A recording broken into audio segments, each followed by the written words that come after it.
오늘 본문 말씀을 통해서 주방향이란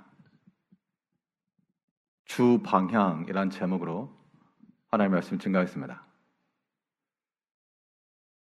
기술력들이 많이 발전이 되어서 일정한 조건들을 잘 세팅해 놓으면 그것이 자동적으로 수행되는 기능들이 많이 있습니다. 비행기 같은 것도 그 운전 조종하는 사람이 계속 핸들을 들고 조작하는 것이 아니고 자동 항법 장치를 실행시켜서 이게 자동적으로 날아가게끔 도착하는 지점, 목적지만 설정해 놓으면 그 방향으로 전체가 움직이게 되는 겁니다. 우리 개개인의 신앙의 삶이 오늘 하루를 살아가는 거지만 그 일평생 동안 목적지가 있기 마련이죠. 그 목적지라고 하는 것은 다 내가 인지를 하고 있건 인지를 하지 못하건 다 하나님 앞으로 다 모일 겁니다. 그러면 우리의 최종 목적지는 하나님께. 지금 우리에게 필요한 것은 과연 하나님께로 나아가는 그 방향이 옳게 설정이 되어 있는가? 내가 나의 모든 삶을 살아감에 있어서 자동적으로 하나님을 향한 방향으로 나아가고 있는가? 라고 하는 것을 점검하는 것이 우리가 안전하게 신앙생활하는 길이 될 겁니다. 그러면 주 방향으로의 전환, 하나님 계신 곳으로의 설정, 어떻게 이룰 것인가? 오늘 본문 말씀을 통해 살펴보도록 하겠습니다. 첫 번째 방법은 하나님께로 향하기 위해서 주의 말씀의 지도를 잘 받아야 됩니다. 말씀의 지도를 받는다라고 하는 것, 이것이 하나님 방향으로의 설정이에요. 이거 눌러놓지 않으면 그냥 자기 멋대로 가다가 부딪히기 쉽고 또 사고 나기 쉽고 그렇습니다. 그러나 하나님의 말씀의 지도를 잘 받고 나가면 위기 때라도 피할 수가 있고 난관이라도 감당해낼 수 있고 이러한 능력과 은총이 그 말씀 가운데 있는 겁니다. 자, 이사야서는 본 1절에 보게 되면 그 이사야가 활동했던 시기가 어느 때인지를 대략 짐작할 수 있는데요. 우리 1장 1절에서 유다 왕 우시야와 요담과 아하스와 히스기야 시대에 아모스의 아들 이사야가 유다와 예루살렘에 관하여 본 계시라. 그러니까 유다 역사적으로 말하면 이제 중반기에서 후반기로 넘어가는 그런 약 중반기쯤에 해당하는 그런 일들입니다. 이때 4명의 왕의 이름이 나오는데요. 우시야, 요담, 아하스, 히스기야. 이 중에서 이제 우시야 왕, 그 마지막에는 잘못된 길을 갔지만 그래도 그가 바르게 행하였고, 또 히스기야 같은 경우도 참 모범이 될 만한 그러한 삶을 사는 왕으로 있었습니다. 결국 그들이 집권하고 있을 때, 그 왕들이 통치할 때 보이지 않는 자리에서 이러한 하나님의 말씀을 맡은 선지자들의 교훈과 책망과 가르침이 지속되어 있었다는 겁니다. 그런데 하나님께서 이렇게 선자를 통해서 말씀하셨지만 그들이 듣지 않았다. 그래서 그들의 방향이 잘못되었고 그 결과 이 추락의 길을 걷고 말았다는 건데요. 우리 본문 2절을 보게 되면 하늘이여 들으라, 땅이여 귀를 기울이라. 여호와께서 말씀하시기를 내가 내 자식을 양육하였거늘 그들이 나를 거역하였도다. 양육하였다라고 하는 것은 부모가 자녀를 기른 것 같은 겁니다. 부모가 자녀를 기르는 방식이 무엇입니까? 공부시켜가지고 길렀다, 그런 표현을 하지 않고요. 양육하였다, 길렀다라고 하는 것은 먹을 것과 마실 것을 주고 잘하고 이 모든 과정들이죠. 결국 하나님께서 그의 손자를 통해서 또 때마다 시마다 하나님의 말씀으로 그들에게 먹이시고 또 들려주시고 깨닫게 하시고 이러한 양육의 과정이 있었는데 정작 그것을 받고 듣는 백성들이 어떻게 했다 그랬는가 하면 거역하였다. 받지 않았다는 얘기입니다. 하나님께서 우리에게 말씀하시는데 그것을 거절한다라고 하는 것, 아마 거절하는 입장에서는 뭔가 대단한 것처럼 여길 수 있습니다. 내가 내 삶을 주장할 수 있고 이 모든 건 내가 분별할 수 있고 내가 충분히 행할 수 있고 그래서 하나님 말씀까지도 거절하는 것인데 이건 큰 교만이죠. 아무튼 하나님 말씀 거절하는 거, 받아들이지 않는 거 교만한 겁니다. 아마도 저는 그렇지 않아요 라고 생각하실지 모르지만 우리의 습성들이 그렇다는 거예요. 습성들이. 그 당시 백성들도 우리는 그렇지 않아요 그랬을 거라고요. 근데 분명히 이사야를 통해서 말씀하시기를 그들이 나를 거역할도다. 아마 대놓고 하나님 거역합니다 그러지 않았겠죠. 물론 그 중에는 우상을 섬긴 사람들, 행악을 하는 사람들 있었을 건데 그래도 율법과 그 종교에 익숙하였던 그 백성들이 저 하나님 안 믿어요? 혹은 하나님 거역할 거예요?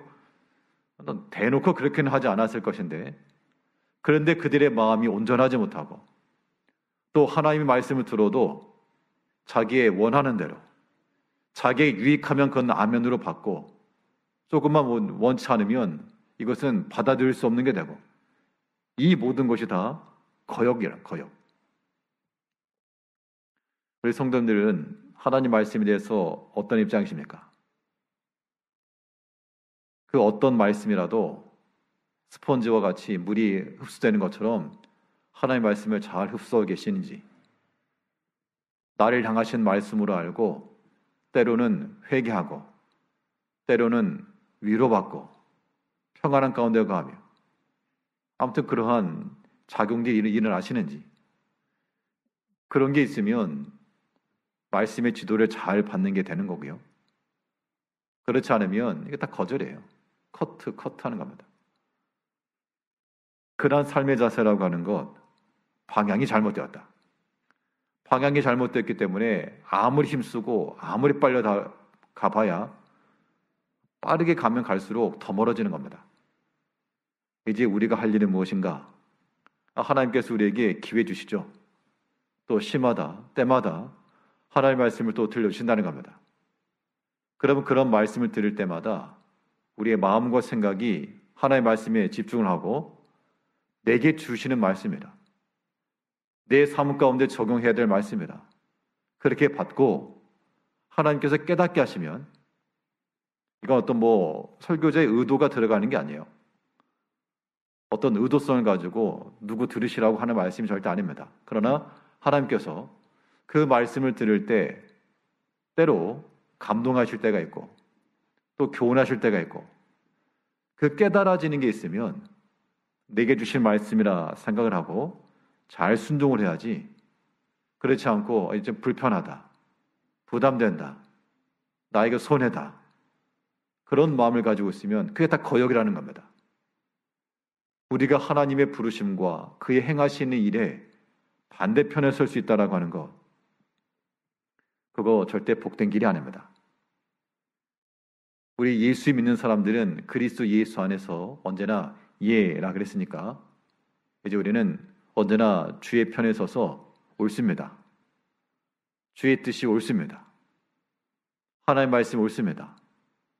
라고 하는 이러한 마음의 바탕을 가져야 우리가 말씀의 지도를 잘 받는 거예요. 자, 성경에 명백히 기록된 것도 마찬가지고요. 또 때로는 신앙의 지도, 말 그대로 성경에 기록되지 않았지만 우리의 생활적인 환경과 여건이 성경이 기록될 때와는 달라서 그 모든 게 다 기록될 수는 없습니다. 그러나 원리상 그 문제를 풀어가는 원리, 이러한 사건을 대처하는 자세, 이런 것은 다 동일해서 하나님 말씀으로 충분히 교훈을 받을 수가 있고 그 말씀을 또 따라가셔야 됩니다.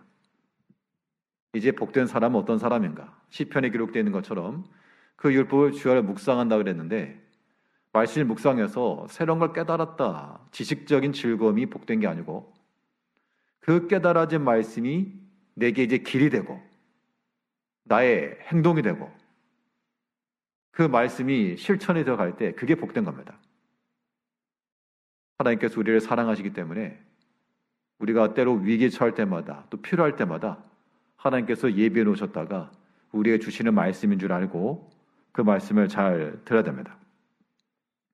성경을 보게 되면 이사야도 그러하고 예레미야도 그러하고요. 다른 선지자들 마찬가지고 하나님께서 그들을 통해서 하시는 말씀이 내가 너희를 가르쳤다. 내가 너희를 불렀다. 새벽에도 부르고 초저녁에도 부르고 내가 부지런히 찾아가서 너희를 불렀다. 그러나 너희들이 나를 거역하였도다. 불러도 대답하지 않았다. 그러한 교만과 하나님을 향한 결례가 발생하지 않도록 우리가 지금 내게 주시는 말씀, 지금 나에게 주시는 말씀이 있기 마련인데 그 말씀을 듣고 깨닫고 또한 순종함에 나가야 될 것입니다. 자, 그럼 이런 말씀의 지도를 잘 받으려면 어떻게 될까? 말씀의 지도를 잘 받는 길은 말씀이 들리는 데 위치해 있으면 돼요. 멀리 가 있으면 안 들리고 가까이 와 있으면 잘 들리게 되어 있습니다. 우리는 하나님 말씀을 듣는 거니까 하나님 말씀을 잘 들으시려면 하나님을 가까이 하셔야 되죠. 하나님을 가까이 하는 마음, 그러한 삶의 방식은 우리로 하여금 모든 악행을 멈추게 하는 것이고 모든 죄악된 길로부터 벗어나 돌이켜 하나님의 방향으로 바로 안내할 수 있는 인도자와도 같다는 겁니다. 근데 백성들이 어떻게 했는가? 하나님을 가까이 하지 않고 멀리하고 멀리한 정도가 아니라 이제 버린 겁니다. 버렸다. 하나님께서 그런 행실들을 보면서 어떻게 생각하셨는가 하니 슬프다, 슬프다. 슬프다 이 범죄한 백성들이요. 이 나라요. 우리 보면 4절을 보게 되면 슬프다 범죄한 나라요. 허물진 백성이요. 행악의 종자요. 행위가 부패한 자식이로다. 그들이 여호와를 버리며 이스라엘의 거룩한 일을 만홀히 여겨 멀리하고 물러가도다. 하나님께서 그렇게 가까이 하기를 원하시고 또 부지런히 선지자를 통해서 부르기도 하시고 근데 안 들었다는 얘기죠. 그 반응을 보고 하나님께서 뭐 안 들으려면 말하라. 그게 아니었어요. 슬프다 이 범죄한 나라요. 허물진 백성이요. 이런 하나님의 탄식에 무엇이 담겨 있는가?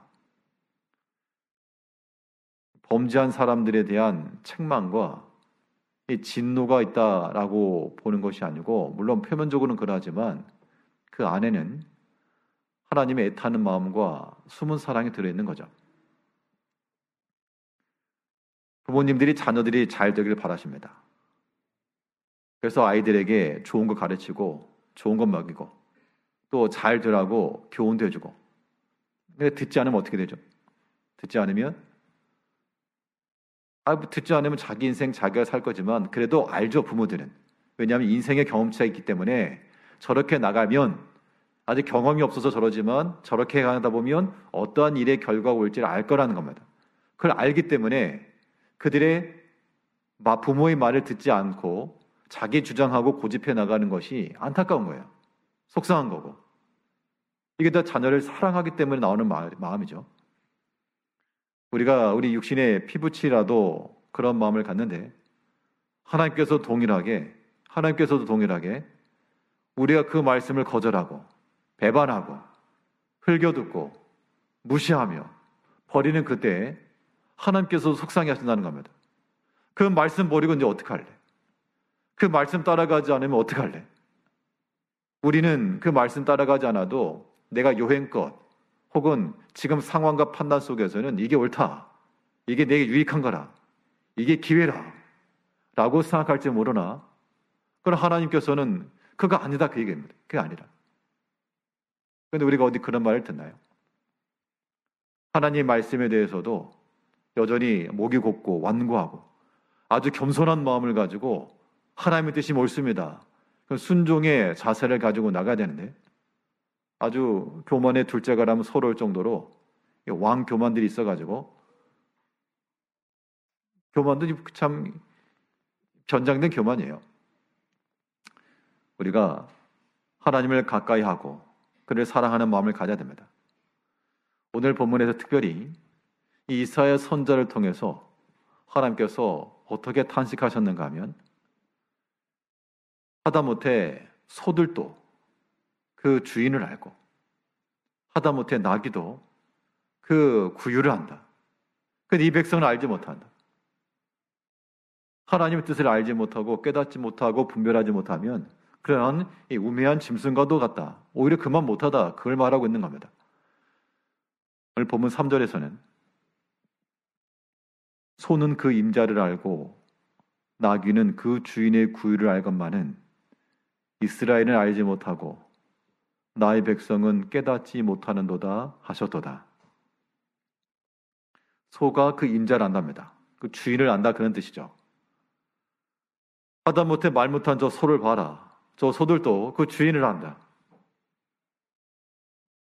또 나귀는 주인의 구유를 안다. 주인의 구유가 무엇입니까?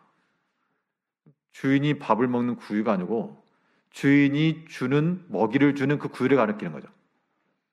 그렇기 때문에 그 나귀들도 주인이 주는 것으로 족하고 주인이 주는 것으로 만족하며 그 관할 아래서 살아간다.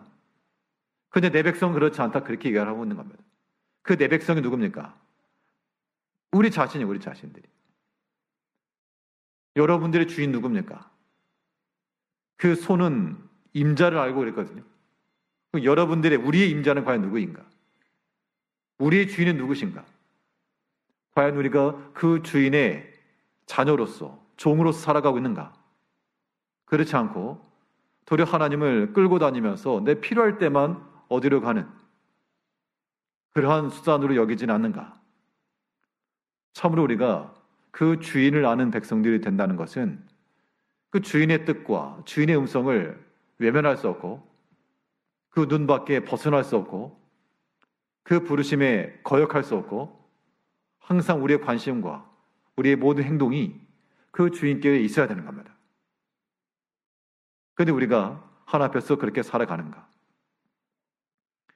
이제 우리의 모든 면면에서 다시 한번 우리 마음, 이 본 말씀을 또 생각하시면서요, 소는 그 임자를 알고 우리가 만일 하나님을 내 삶의 주인으로 삼지 못하고 내가 주인이 뭐냐, 하나님 없는 건 뭐냐, 내 뜻과 내 주장대로 행하고 나면 그러한 사람은 소만도 못한 거죠. 소는 임자를 안다 그랬으니까 소 아래. 나귀도 그 주인의 구유를 알거나 주인이 주신 것으로 만족하는 거죠. 그 이 만족을 알지 못하는 사람은 여기에 탐욕과 또한 하나님이 허락하지 않으신 것에 대한 과도한 욕심과 때로는 내려놓지 못하고 포기하지 못하고 끝까지 얻어보려고 하는 그러한 완고함과, 그런 사람들은 주인의 구유로 만족을 하지 못하는 겁니다. 그러면 그 사람은 이제 나기만 못한 거죠. 하나님께서 사람을 지으실 때 모든 걸 다스리라 그랬습니다. 그런데 우리가 그런 짐승들 밑에 있다 그러면 이거는 참 수치스러운 겁니다. 이제 하나님께서 선자를 통해서 하시는 말씀이 그 주인을 아는 소와 같이 그 주인의 나귀 구유 안에서 만족하며 살아가는 그 나귀와도 같이 너희가 하나님 가까이서 하나님이 들려주시는 그 말씀을 잘 듣고 그 말씀을 양식으로 삼아 그 구유에 먹을 걸 주면 거기에서 음식을 먹고 소화를 시키는 것이야. 우리가 그 하나님의 말씀을 오늘도 먹고 그 말씀이 내게 힘이 되고 우리 말씀을 먹는다라고 하는 건 어떤 의미인가 하면 실제로 말씀이 씹히거나 그런 거 아닌데 그 하나님의 말씀이 우리 가운데 양식이 되고 내게 힘이 되고 능력이 되고 그게 음식을 먹는 것의 의미가 되는 겁니다. 이제 하나님의 말씀의 지도를 잘 받을 수 있도록 또한 하나님을 가까이 하시고 그의 음성이 들리는 그 음성이 들리는 곳에 서야 됩니다. 그리고 한가 반대로요. 하나님의 음성이 들리지 않은 곳은 피할 자리예요. 피할 자리. 하나님의 음성이 들리지 않는 곳 어디입니까? 아무튼 우리가 들을 수 있는 듣는 게 많이 있는데 보는 것도 많고 듣는 것도 많으실 텐데 그 듣는 것 가운데서 하나님의 말씀이 아닌 것 그런 것들에 대해서는 항상 주의하시고 조심하시고 그런 시간들보다도 하나님을 가까이 하고 그 음성을 듣기에 힘을 쓰는 그런 마음을 지니는 것이 무엇보다 중요한 겁니다. 하나님을 가까이 하는 것이 내게 복이라 그랬습니다. 이걸 복으로 하는 사람은 하나님 가까이 하는 것을 기뻐할 것이고요. 또한 즐거워할 것이고 그 말씀 안에서 힘과 능력을 가지고 살아가시는 우리 모든 성도님들 되시길 바라겠습니다. 둘째로 주 방향으로의 전환, 하나님 방향으로의 설정이라고 하는 것을 어떻게 이루는가?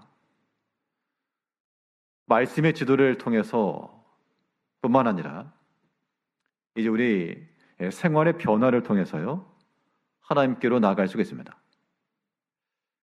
훈계를 받는 목적, 하나님의 말씀의 지도를 받는 목적은 그 말씀 의지하여 우리의 삶의 변화를 이루기 위함입니다. 변화라고 하는 게 이게 긍정적 측면에서 변화인 거예요.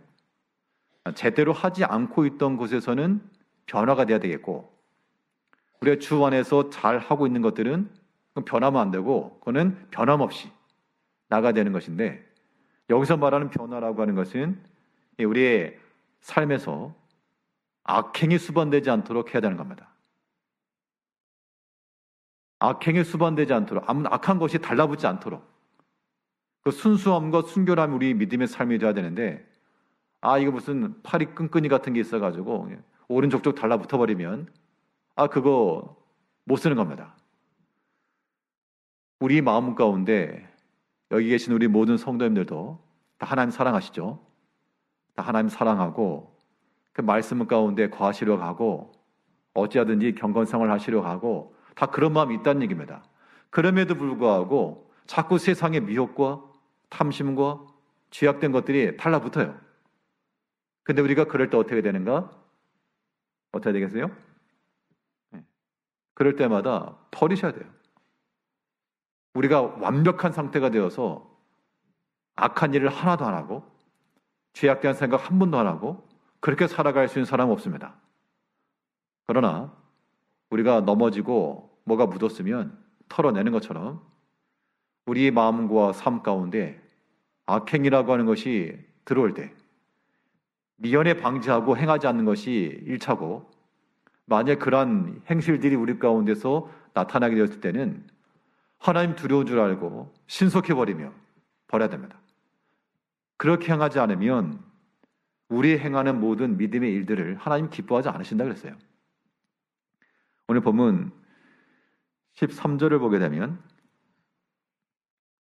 이사야 1장 13절에서 헛된 재물을 다시 가져오지 말라.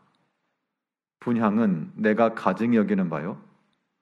월삭과 안식일과 대회로 모이는 것도 그러하니 성회와 아울러 악을 행하는 것을 내가 견디지 못하겠노라. 사람들 관계도 그렇죠. 어떤 사람이 칭찬받는 사람이 있었는데 근데 그 사람을 잘하는 사람이 있습니다. 잘 모르는 사람들은 겉으로 드러나는 것만 보면서 참 저 사람 좋다, 잘한다 말하지만 정작 본인의 가까이서 그 사람의 마음과 생각과 행실을 다 알기 때문에 그렇지 않은데 라고 하는 것을 알 수도 있고 또 그 본인이 다른 사람들 앞에서 자신의 속의 것을 감추면서 그런 모습을 볼 때마다 무슨 생각이 들겠습니까? 연기 잘한다. 쇼한다. 혹은 그런 것 지나치게 되면 때로는 표현이 좀 그렇습니다만 역겹다. 사람에 대해서 뭐 다른 의미가 아니라 그런 행동 자체들이 받아들이기 어려운 그런 경우가 있잖아요. 그런 역겹다라고 하는 그 표현을 하나님께서 우리에게 쓰신다는 겁니다. 언제요? 우리 13절 하반절 보면 성애와 아울러 악을 행하는 것을 내가 견디지 못하겠노라. 성애라고 하는 것은 거룩한 안식일, 여러 절기들, 그 가운데 모여서 행하는 일들은 참 그들이 하나 앞에 제물을 가지고 나오고요. 또 모든 제사법을 따라 제사도 행하고 다 좋은데, 그런데 그것과 더불어서 악한 행실을 행하는 것, 하나님께서 견디지 못하시겠다. 그럼 어떻게 되겠습니까? 하나님께서 참지 못하시는 거니까 버려야 된다. 16절에 보면 너희는 스스로 씻으며 스스로 깨끗하게 하여 내 목전에서 너희 악한 행실을 버리며 행악을 그치고. 악한 행실들 혹은 행악들, 이런 것이 우리 가운데 있으면 어떤 때는 모르고 할 수도 있잖아요. 모르고 의도적으로 했다 그러면 더 깊이 회개해야 되겠고, 어떤 경우에는 알지 못하고 행할 때도 있습니다. 그러한 때 우리 스스로가 놀라고. 왜 놀라야 됩니까? 죄라고 하는 게 그래요. 죄라고 하는 게 악한 행실이라고 하는 것이 그 자체로는 뭔가 미혹된 거니까 유익된 것 같고 도움될 것 같고 좋을 것 같아도 그 죄의 결말이라고 하는 것은 절대로 유익한 게 하나도 없고 도리어 우리 영혼을 파멸로 끌어가는 겁니다. 그런 결말이 기뻐할 사람이 없죠. 그럼에도 불구하고 그런 일을 행하니 그래서 어리석다, 그렇게 말한다는 겁니다. 특별히 어린 아이들 같은 경우 그런 거죠. 물론 어린 아이들이라도, 지혜로운 아이들은 그렇지 않겠지만 분명 주의를 주고 경고를 해도 애들이 무슨 분별치 못할 때가 있기 때문에 그럴 때마다 또한 부모의 꾸지람을 들을 수밖에 없습니다. 우리 신앙인 연조가 10년, 20년, 30년, 40년을 가는데 언제까지 신앙의 초보, 기초의 것으로 우리가 하나님 앞에 책망을 받아야 되겠습니까? 이제 그러한 단계는 훌쩍 뛰어넘어서 우리는 하나님께 근심을 끼치는 자가 아니라 내가 차마 견디지 못하겠노라, 그런 게 되는 것이 아니고 하나님의 마음을 기쁘시게 해드리며 시원케 해드리고, 마치 하나님께서 다윗을 평가하실 때 내가 이세야 될 다윗을 만나니 내 마음이 합한 자라. 하나님께서 우리를 보시면서 내 마음이 합한 자라, 그런 평가를 해주신다 그러면 참 인생을 잘 산 거죠. 근데 우리 스스로 생각을 해봐도 하나님께서 얼마나 부끄러워하실까, 혹은 아는 척이라도 해주실까, 우리 그런 마음이 다들 있을 수가 있겠는데요. 이제 하나님께서는 성의와 더불어 악행 행하는 것을 기뻐하지 아니하신다 했으므로 행악을 기뻐하지 아니하신 하나님 앞에 모든 죄악된 것들이 있으면 그것을 바로 버리고, 악한 행실을 버려야 되는데, 그런데 여기에는요 한 가지가 더 포함됩니다. 악한 행실이라고 하는 게 내가 말로서나 혹은 손과 발로서나 뭔가 악한 걸 했을 때 악행이라고 말하는데, 예레미야서에 보게 되면 예레미야는 뭐라 말했는가 하면 너희 악한 생각도 버려라. 생각이라고 하는 건 드러나지 않았습니다. 아직 나타나지 않은 겁니다. 그러나 하나님께서는 악한 행실도 싫어하실 뿐만 아니라 악한 생각도 기뻐하지 아니하신 하나님이시므로 우리 마음 가운데 그런 악한 생각이 들어올 때, 악한 생각이라고 하는 것은 우리가 무슨 도덕적으로나 사회적으로 비난받을 그런 의미는 아닐 거예요. 여기서 말 악함이라고 하는 것은 하나님 말씀에 어긋난 것으로 인해서 우리 마음 가운데 오는 그러한 자책이나 양심의 가책이나 그런 것들을 악행이라 말할 수 있겠죠. 악한 생각이라고. 그러면 하나님께서는 원수까지 사랑하라 했는데 사랑은 고사하고 밉다, 싫다, 그런 마음이 들었으면 내가 그 상대방에게 가서 꿀밤을 준다든지 나 너 싫어, 그런 말을 하지 않았을지라도 그 악한 생각까지라도 하나님은 다 보시기 때문에 기뻐하지 아니하신다. 사람이 내 생각을 알아도 얼마나 조심스러운데 하나님께 다 아신다 하셨으니 우리 마음속에 품고 있는 모든 죄악된 생각들, 모든 숨은 의도들, 감추는 악한 마음들, 또 숨겨놨다가 나중에 기회되면 행하려고 하는 그런 악한 모든 것들, 그거 다 버려야 한다는 겁니다. 그것이 우리의 생활의 변화를 이루는 길이며 이런 생활의 변화가 있어야 주 방향으로 하나님 방향으로 나갈 수 있는 것이지 그렇지 않고 계속 악한 행실들만 밟고 나가면 그 징검다리 하나하나 밟고 나가면 결국 죄가 사망을 낳고 우리가 그러한 결말에 이르지 아니하도록 항상 우리 자신을 살피고요.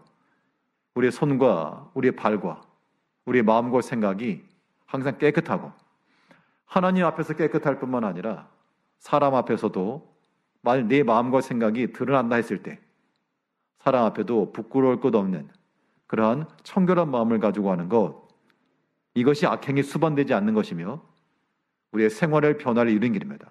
이런 방향이 하나님께로 나아가는 그러한 순종한 길이 되는 겁니다.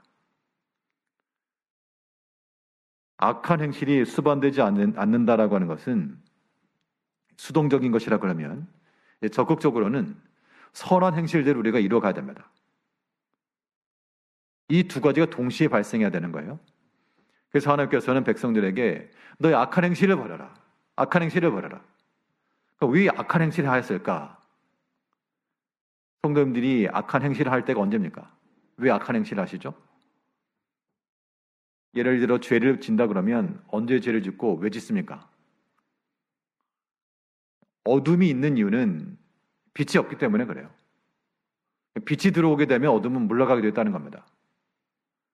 우리가 빛 가운데 거하지 않고 선한 행실을 이루지 않기 때문에 죄가 어떻게 한다 그랬는가 하면 문 앞에 엎드려 있다 그랬죠.